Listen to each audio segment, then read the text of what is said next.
ஐயோ இன்னைக்கு பௌர்ணமி போலயே.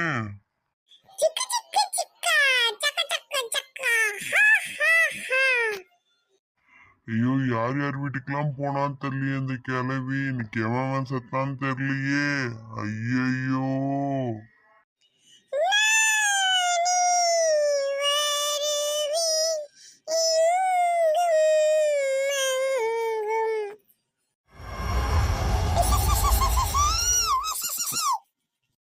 என்னடா சவுண்ட் இது? யாரங்க?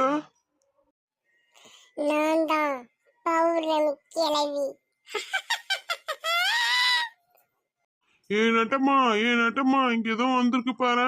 வாடி வாடிங்க வாடி.